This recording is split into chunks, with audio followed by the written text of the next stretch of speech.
Magandang araw sa inyong lahat. Good morning, good afternoon, good evening po sa lahat ng nakikinig po. Hello to all our viewers from here and around the world. Napakaganda na ating talinteman ngayong hapon ito. Isang mainit na pagbati po sa inyong lahat.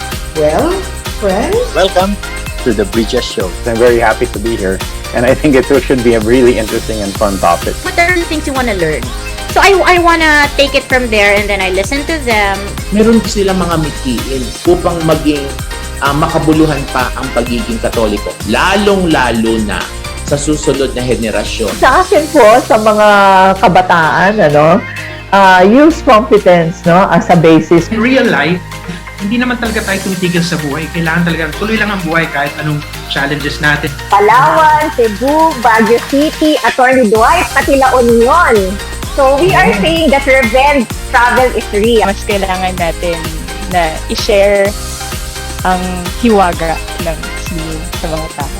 Food and health should go hand in hand. So yan ang gusto namin paratingin sa gobyerno. If you will just devote your life teaching, hindi ka yayaman sa pera, pero yayaman ka sa tao. Siyempre, ang pinakamaganda po naman sa ating universidad ay yung talagang natuturuan po tayo kung paano maging mabuting tao.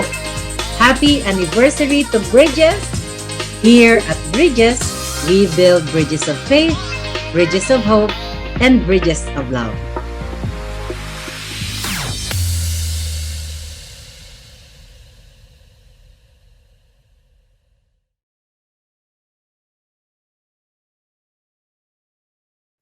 In the quiet sanctuaries of devotion, where the light of faith illuminates the path, we embark on a singular pilgrimage, a journey guided by the reflections of a dedicated priest. Through the intimate lens of this interview, we unveil the tapestry of spiritual experiences woven by one who has not only led congregations, but also walked the sacred paths of pilgrimage. Join us as we delve into the profound insights of a solitary priest, navigating the intricate landscape of belief and practice. Through this unique dialogue, we seek to understand the priest's personal encounters with pilgrimage, moments that transcend the rituals and echo in the chambers of the soul. Magandang gabi po Pilipinas at sa ibang dako po ng mundo, isang magandang araw po sa inyong lahat and welcome to another episode of Bridges. I'm Attorney Maris Manalo and I will be your host for this episode of Bridges. And you know, Bridges is a virtual talk show presented to you by the University of Santo Tomas Alumni Association Incorporated. And it serves as a platform for notable Tabascan alumni to share their expertise and experiences on various topics promoting lifelong learning. And to everyone, maraming pong salamat sa inyo because Bridges is already in its 4th season. And today's episode is actually brought to you by the UST Alumni Priest Association o ng ALPA. And we will be discussing about pilgrimage.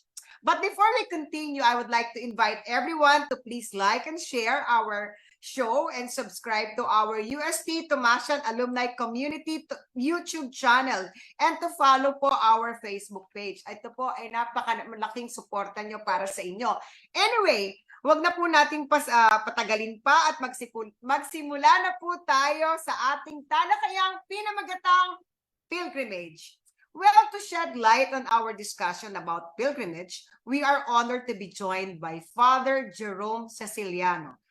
Fondly known as Father Jerome, he earned his bachelor's degree in sacred theology in 2000 and his licentiate in canon law in 2002 from UST, of course. Father Jerome currently holds the following positions: Rector, Shrine of Mary, Queen of Peace, known as Ezra Shrine, Minister, Archdiocese of Manila Public Affairs Ministry, Vicar Foreign, Archdiocese of Manila Vicariate of St. John the Baptist, Executive Secretary, CDCP Episcopal Commission on Public Affairs, and anchor. He's also an anchor of Radio Veritas, known as marinig niyo po siya sa Veritasan every Saturday, 11 a.m. to 12 noon.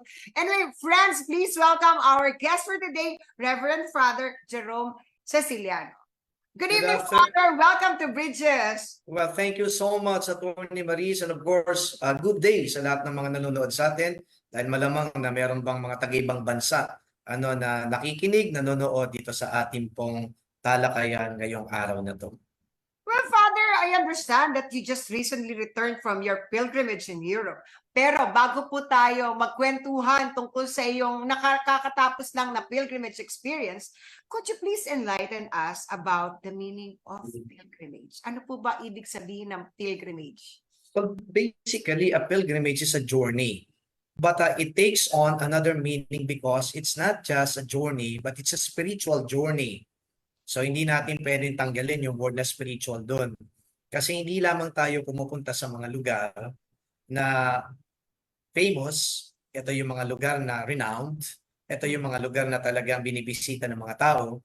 But more or less, sa pilgrimage, ang pinupuntahan natin dito ay mga simbahan, o di kaya mga sanctuary, o di kaya yung mga sites ng apparitions. So yan ang talagang nagko-compose. Yan ang mga elements ng pilgrimage.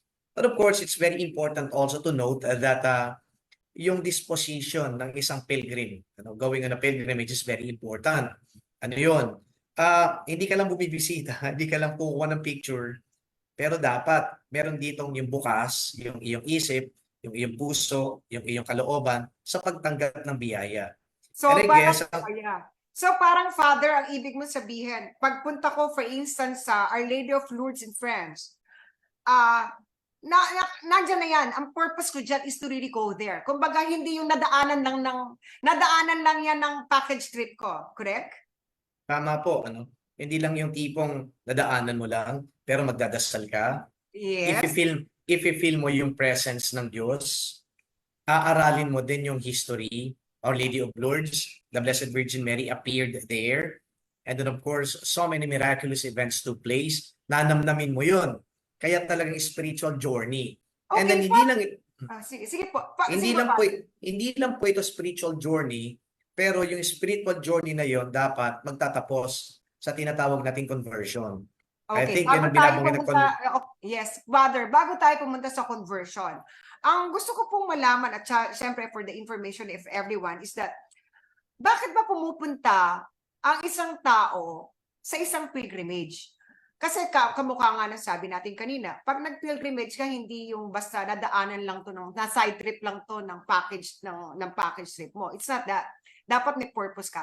Ako, for instance, bakit po ba pumupunta ang mga tao sa pilgrimage? Considering na hindi lang naman, ang pilgrimage hindi lang naman yan Catholic eh. May mga iba-ibang klase. Bakit nila ginagawang mag-pilgrimage? Or it all starts, attorney, with longing or yearning for something. Yun ang pinaka-basic question na yan. What do I long for? What do I yearn for?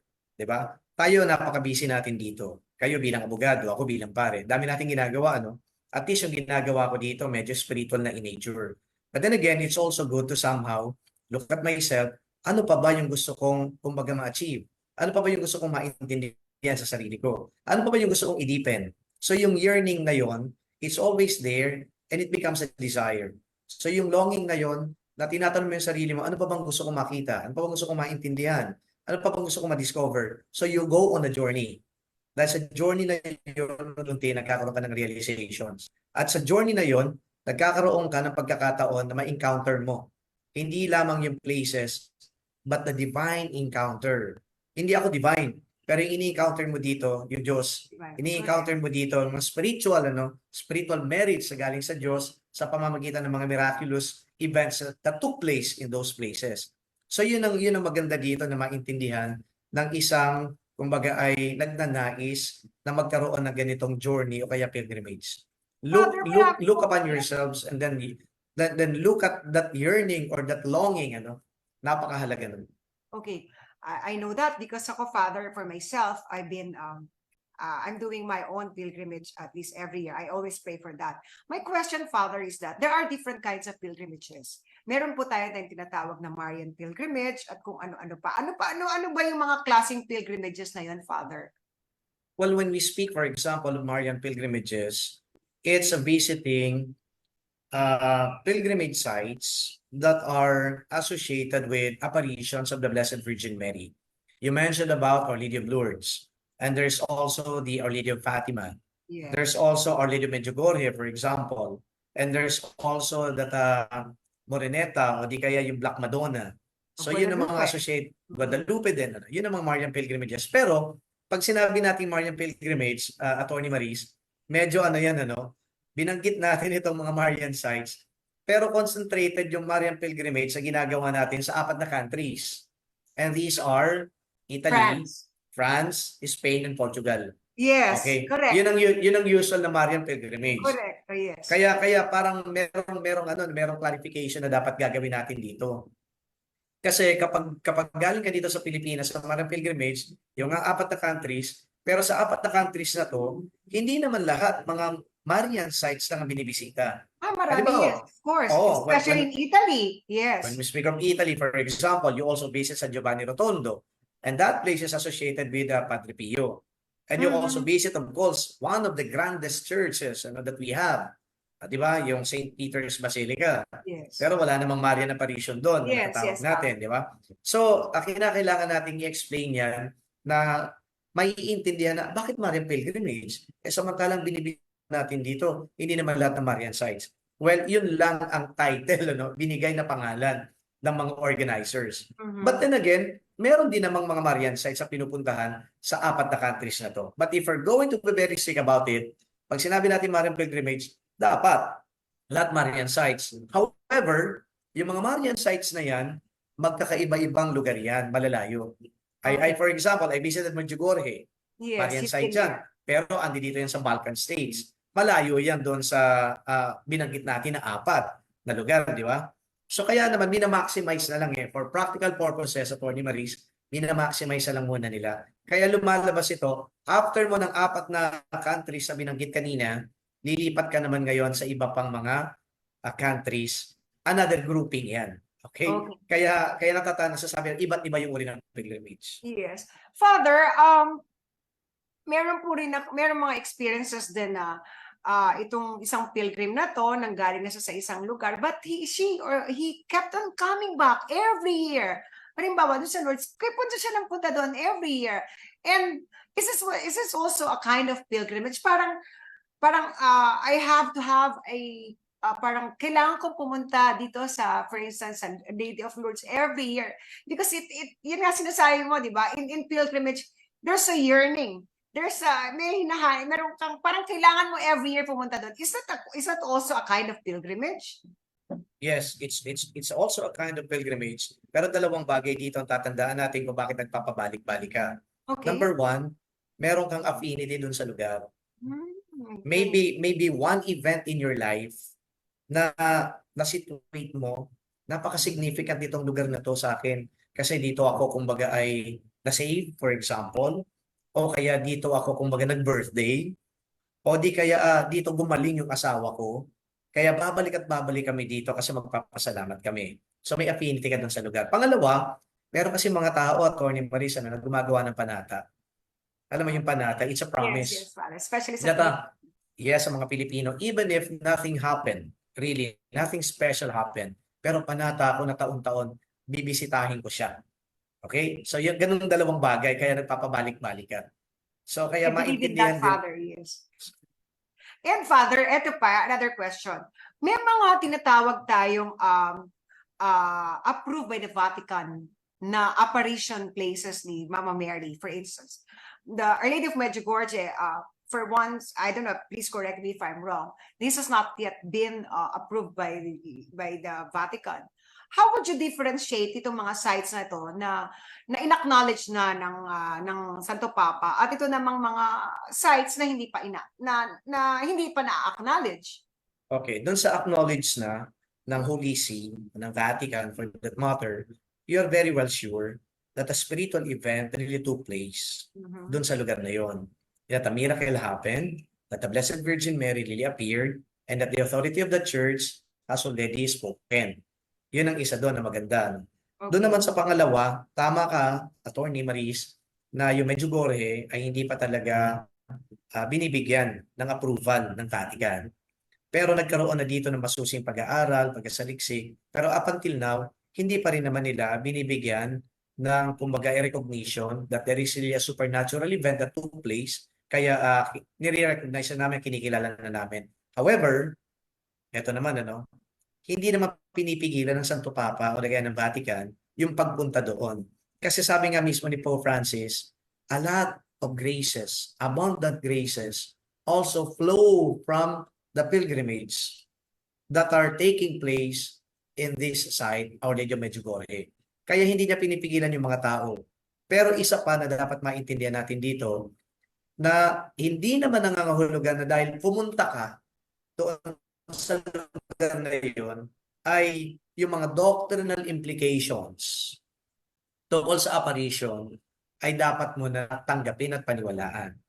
Sapat na sabihin mo may devotion ka kay Blessed Virgin Mary and allegedly the Blessed Virgin Mary appeared here, and so on account of my faith, pupunta pa rin ako sa kanya, magdadasal ako. At yun ang hindi pinipigilan ng Santo Papa. Sige, pumunta kayo doon, pero hindi ibig sabihin na pinapapunta ka namin doon, pinapapunta namin kayo ng mga pilgrims doon, meron kaming approval at yung lahat ng mga doctrinal implications yan ay kumbaga ay tinatanggap namin at kumbaga ay officially tinuturo namin sa inyo. Yan ang pagkakaiba doon. Father, doon po sa inyong experiences, sa inyong pilgrimage, ano po yung masasabi ninyo na talagang nagkaroon sa inyo ng tawag dito, yung hindi mo makakalimutan?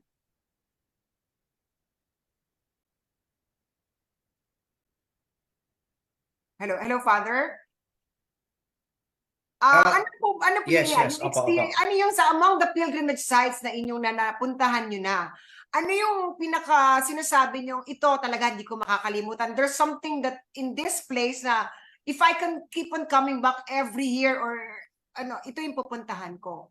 Alam mo, one of the places that really took my attention, ay itong Medjugorje. Oh, really? Kahit na sabihin mo na hindi siya kumbaga recognized pa ng simbahan. Yes. Pero when you see throngs of people going there, even without the approval of the Catholic Church, doon kasi nakikita ko na, yung mga tao talaga may pananampalataya. Yung mga tao pala, merong initiative talagang parang magkaroon ng pagkakataon na hanapin si Maria, hanapin yung ganitong mga biyaya, hanapin yung ganitong lugar. And sabi ko, hindi ng effort na ginagawa nila. Kumbaga, isa pang bagay na nakapagpa-attract sa akin doon, Atty. Marisa, for the first time in my priestly life and as a pilgrim, going to different places, naanyayahan ako para magpakumpisal. Accidentally. I was just lining up, entering the sacristy, and then the man manning the confessional just shouted out, speak Spanish? Sabi ko, un poquito. Gumano lang ako eh. But then again, I speak English. Can you come here and help us give confession to English pilgrims? So nandun ako, Atty. Marisa, sabi ko, wow, this is really something kasi hindi ko in-arrange eh. Kaya sabi ko, kakaiba to. Kaya itong kakaiba na to na experience na namumukod tangi sa iba pang mga lugar na napuntahan ko, nakatatak sa akin yon. Kaya sabi ko, malamang sa malamang babalik ako doon, Atty. Totoo yan, Father. Talagang merong mga, yun nga sinasabi mo, there's a panata or there's an affinity about it. Na-explain mo sa akin kasi meron akong isang pilgrimage site na I kept on coming back. Meron siyang attachment sa akin. For whatever reason, basta meron siya. And anyway, Father, bilang mga pilgrims, ano pa yung pwede mong halimbawa, ako, especially those, makikita naman natin sa Facebook, napakaraming mga ads about going to Holy Land. Okay? Going to Holy Land is not just a matter of, seeing the place. So, ano yung pwede mo sabihin sa mga pilgrims o doon sa mga nanonood sa atin ngayon na kung kayo ay mag-embark into something that you for yourself is considering it as a pilgrimage, ito yung mga dapat mo muna ilagay sa isip mo, hindi basta pupunta ka lang doon because you will never definitely understand it unless ginawa mo to. What are those, Father? Okay. Of course, number one, yung paghahanda ng isipan. Hindi natin makokontrol kasi yung excitement. nanggagaling din yun sa thought eh. Oh, I'm going to walk the place where Jesus walked. Di ba? Yes. Sa utak yun, ano? Pero one thing I think that is very essential in a pilgrimage, yung interior disposition ng tao. You can be excited, ano? Because you are going to embark on a pilgrimage where Jesus walked and then miraculous things happen. Pero yung interior disposition, mahalaga. At ito gagawin ng isang pilgrim. Kumbaga, huwag kang masyadong magpadala sa excitement. Kailangan, ando doon yung pagiging relax mo. Okay? At doon, dito pa lang sa Pilipinas, inihahanda mo na yung sarili mo in a sense that nang pisal ka. Maganda yun eh. Doon ka na Bago ka mag-umpisal, mag-pilgrim. Father? Pwede din naman. Pwede din naman mag-umpisal ka doon. Pero dapat, nag-uumpisa na yan dito. Di ba yung pagnanais mo na, when I embark on this journey, this is not just a photography, blah, blah, blah. Di ba? But this is something that I consider as an encounter with God. Di ba? Ang ganda nun eh. So, iniisip mo, yung damdamin mo, kung baka kinokontrol mo, I don't want to be too excited. But when I am there, emotion, it is an emotion of parang welcoming, acceptance, and of course, Stan Attorney, ano, maintindihan dito ng mga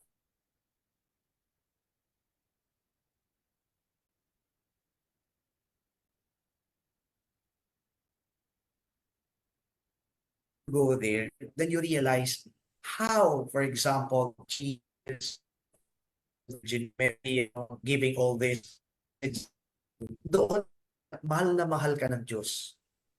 And yet, mahal na mahal ka pala ng Diyos, anong ginagawa mo?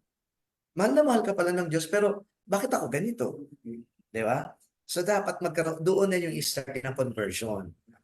So, hindi na natin ito basta sinasabi lang na ang ganda-ganda ng lugar, na-appreciate ko yung lugar, o miraculous yung lugar, pero you take it upon your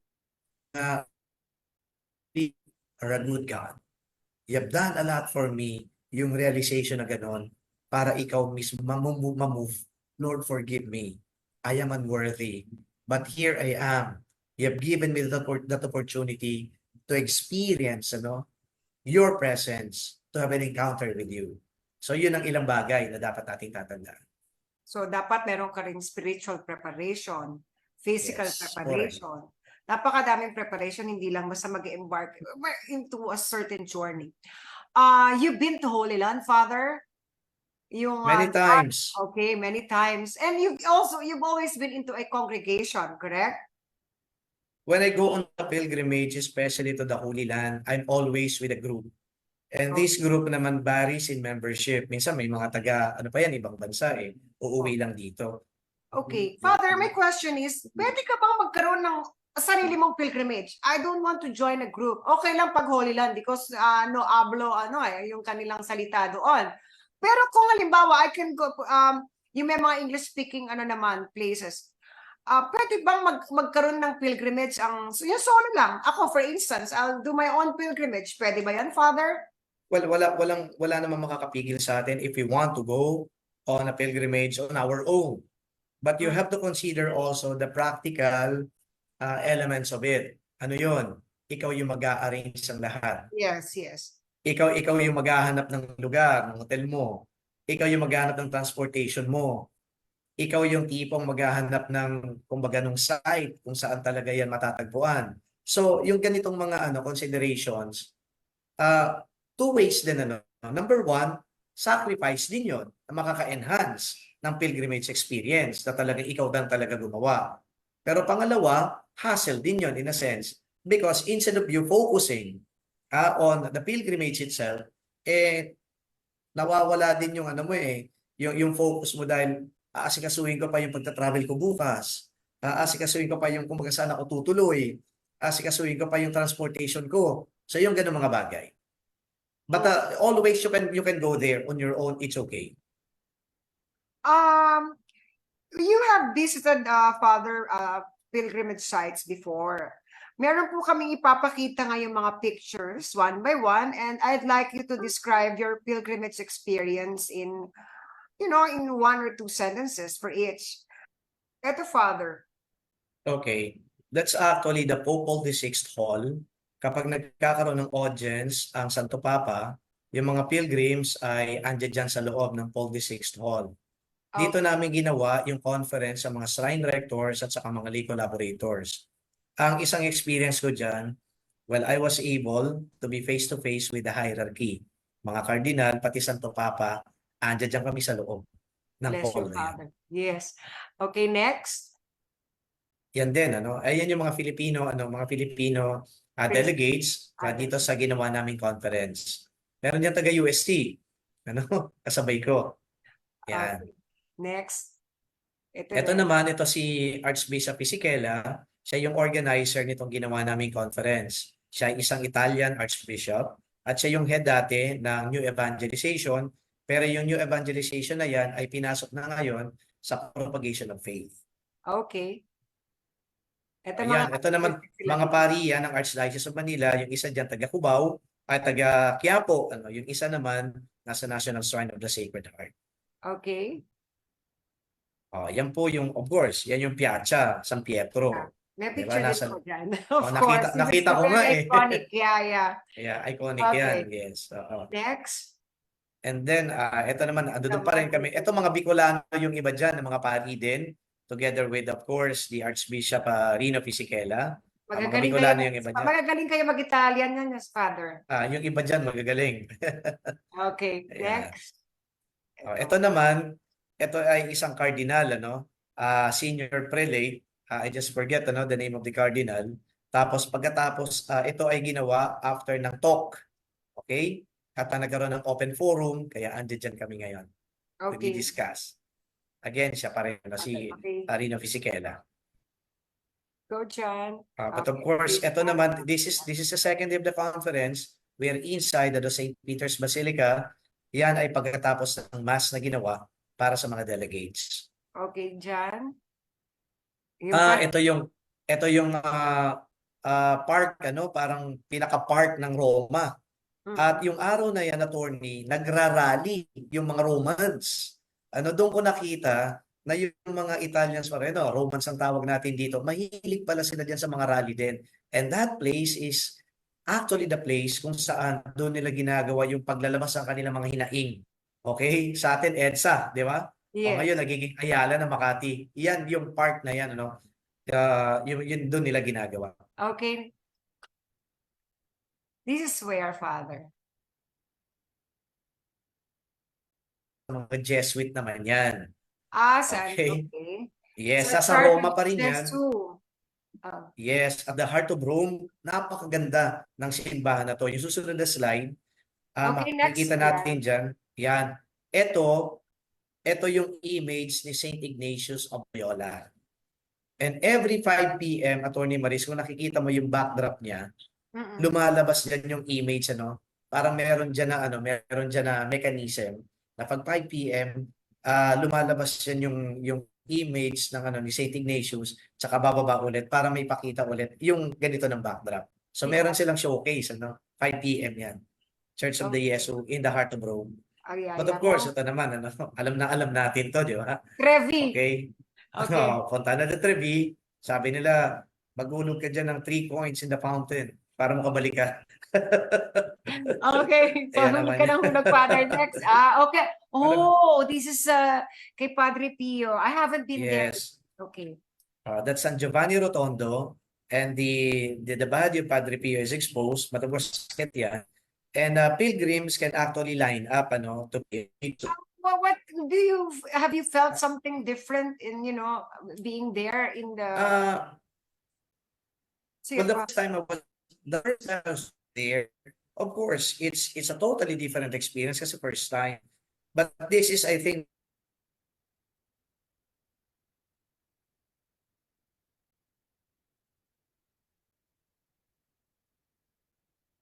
naging instrumento ng mga pagpapagaling, Yeah. talagang may satisfaction, attorney. Alam mo yung contentment na I am very confident that whatever it is that infirms me, papapagaling niya. At pinagdasal ko din dyan, syempre, yung napakarami na humingi ng dasal sa akin Correct. na mapagaling din sila. Okay, next please. Ito, maganda ito. Ito naman, attorney, ay nasa Loreto. Loreto. Yeah.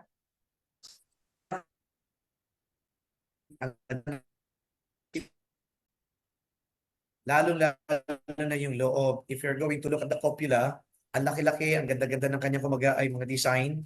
Okay, I think Roman yata yung design yan. I'm not an architect, I'm not an expert in art. So yan ang makikita natin yan sa loob. And ang isa sa mga highlights niyan, attorney, ay yung bahay mismo Yes. ng Blessed Virgin Mary. And that is the house. Ito ngayon na pinapakita natin. And that's Okay? the Black Madonna. No, it's actually the Blessed Virgin Mary, which is called the Our Lady of Loreto. Hindi po yan yung ano niya. Okay. Apo, yan. Pero kulay itim. Kulay Yes. itim siya. Okay. Yung Black Madonna kasi sa Barcelona, yun ang talagang specific na tawag nila. Meron din Black Madonna din sa eastern part naman sa Poland. Ang tawag naman nila dito, Our Lady of Częstochowa. So mga black pero iba't ibang pangalan. Kaya ito naman Our Lady of Loreto ang tawag nila. And Okay. alam mo, attorney, itong nakikita niyo yung simbahan na yan, that is just a chapel inside the Basilica of the Our Lady of Loreto. See how grand it is. Isang side, pero napakaganda yung ceiling niya, punong-puno ng artworks, depicting the mysteries of the Blessed Virgin Mary and of course, the mysteries of the Rosary. Yan ang makikita natin dyan. Ang ganda sobra. Okay, next please. Okay. Ganon din, ito ay isa din sa mga side chapels niya. And look at the paintings. But of course, when you go to these grand churches, the usual things that will really give you that sense of awe. Di ba? Itong mga paintings na yan. Kasi ito yung ginawa ng mga artists eh. I'm not so sure kung sino gumawa ng artist, kung sinong artist dyan, but then talagang gaganda. Ito, part pa rin yan, loob ng Our Lady of Loreto. Isa din yan sa mga side chapels. Okay, next please. That is the Our Lady of Loreto. Yan ang image niya. It is also in one of the chapels, nasa ilalim where we celebrated the Mass. Okay. Ito na yung nasa Venice. Yeah. Ito yung Saint Mark's Square. Okay, Saint Mark's Square. So, ang kaharap mo dyan ay Saint Mark's Cathedral or Basilica, dedicated to Saint Mark the Evangelist. Alam niyo may mga pagkakataon na itong lugar na ito ay binabaha na rin, attorney.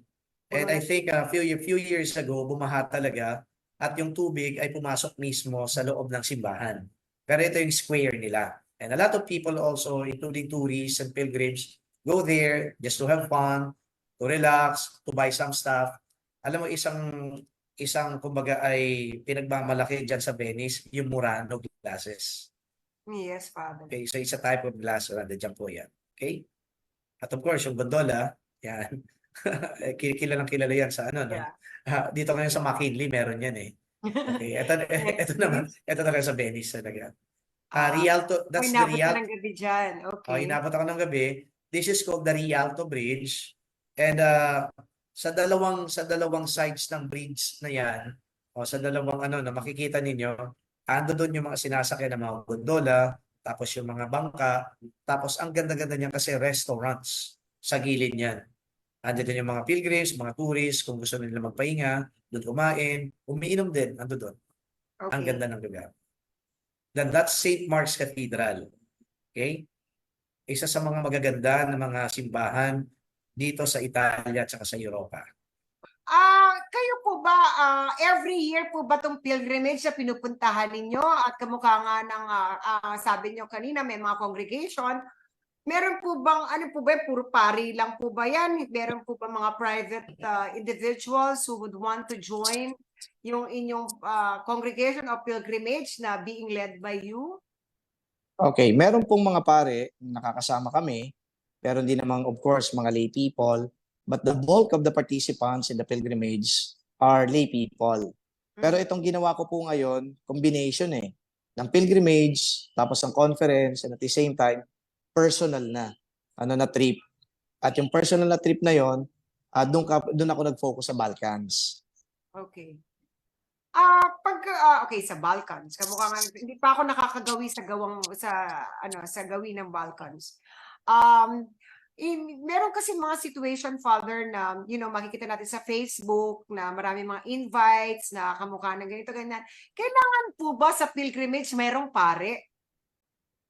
Mas magiging meaningful ang pilgrimage kapag may pare kasi yung pare ang nagli-lead ng mga prayers. There is a celebration of the Eucharist. Pwede pang mag-confession kapag kinakailangan. So yung spiritual elements, ando doon kapag merong pare. Kasi kapag halimbawa yung isang grupo nagpunta doon sa mga lugar, naghahanap din sila ng pari eh. Naghahanap din sila ng pari na magbimisa sa kanila, naghahanap din sila ng pari na magpapakumisal sa kanila. I remembered one time I was in the Holy Land, and there's this very famous one na Filipino, kasama niya yung kanyang staff sa kanyang company, may-ari ng bench.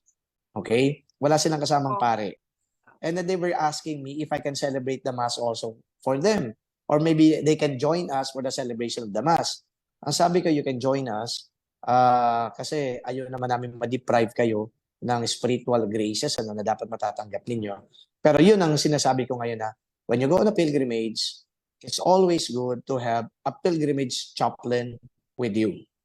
And, But if you're Sige, if you're just on your own, mas mabilis mo ng mobility, mas mabilis ka din makakahanap ng pare na pwedeng o simbahan na pwede ka magsimba at pare na pwede magbigay sa iyo ng inputs o di kaya makapagpakumpisal para sa iyo. Ano po ba ang susunod yung plano na pilgrimage? Kakagaling mo lang from Croatia. So, ano Yeah. susunod mong plano para mag-pilgrimage? I'm going back on April 1. Okay, ito naman ay yun ang binabanggit mo kanina na Marian Pilgrimage. Yung Italy, France, Portugal, and Spain. Ito naman ay na-invite lang ako ng isang group that I joined in last March when they went to the Holy Land. I was their chaplain, but they want to also go on a Marian Pilgrimage this time next year, April 1 onwards. So sabi ko, palagi ko available naman ako ng ganyan, so I will join you to be your spiritual chaplain. That's very good, Father. Napaka-exciting na mga ganyan. And Father, kung dun po sa ating mga nanonood ngayon, ano po yung pwede nyo mai-advise sa kanila kung upon watching us, nagkaroon na sila ng parang inclination na sige, parang gusto kong mag-pilgrimage. What can you advise? Very practical muna na advice. When you go on a pilgrimage, especially to these places that we were mentioning, kailangan dito ng finances. Okay? But if you really are well motivated to go on a pilgrimage, dapat ngayon pa lang nagsisave ka na at may target date ka. Yes. Okay? A lot of people do that kasi gusto talaga nilang pumunta sa mga lugar na to. Kaya nagiging masinop na. Kung ikaw ay laging uminom ng kape, lalo na sa mga coffee shop na yan, magtipid ka muna ng konti. Kung ikaw ay medyo maluho sa ibang bagay, magtipid ka muna ng konti para you can save on this for this pilgrimage rather. Okay. Pangalawa, na dapat nating tatandaan dito, pipiliin din natin yung mga agency na kumbaga sinasamahan natin. Hindi porket na merong isang agency na nag-offer sa'yo, susunggaban nyo na kagad. You should, kinakailang i-check nyo rin kasi magkakaiba-iba din ang kanilang mga ino-offer. Unang-una yung pilgrimage package sa ino-offer nila varies from one agency to another. Yung iba dyan, mas mataas yung kanilang package. Yung iba naman, mababa ng konti. Pero yung mataas naman yung package, magaganda naman yung mga hotel na pinupuntahan nila. Di ba? Yung medyo mababa, ganito lang yung hotel na pinupuntahan nila. So, you have to make a balancing act regarding that one. Okay? Pangatlo, titingnan mo rin syempre kung meron ka makakasama. Kasi iba rin yung yung kakilala mo, yung kasama mo. Kasi meron kayong common experience later on na pwede niyo pag-usapan, makakapag-share kayo. But, this is a very big but, it's also very enhancing to befriend other people na kasama mo doon sa pilgrimage. And you know what, attorney? Yung mga nakakasama mo dito after ng pilgrimage, para kayong matagal nang magkakakilala at yung bond of friendship talagang nadidevelop. At usually, pagkatapos ng pilgrimage, nangyayari dito yung mga reunions. Nangyayari dyan yung Christmas party, reunion pag may birthday, ang ganda ng samahan. Kasi hindi lang ito yung friendship na na-forge just by being acquainted with a particular secular activity, pero ito yung friendship na na-forge because of that spiritual activity that you had during the pilgrimage. Okay. Alam niyo, Father, napakaikli po ng oras natin. Kulang ang isang oras, especially na nakat pa nga because of some technical reasons. But anyway, okay, last na to, Father. What is your message to our audience, especially regarding the importance of pilgrimage now that, malapit na magpasko? Okay.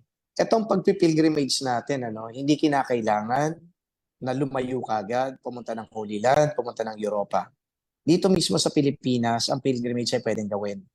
Marami din tayo ditong mga napakagagandang mga lugar, magagandang mga simbahan, miraculous din yung mga simbahan na to.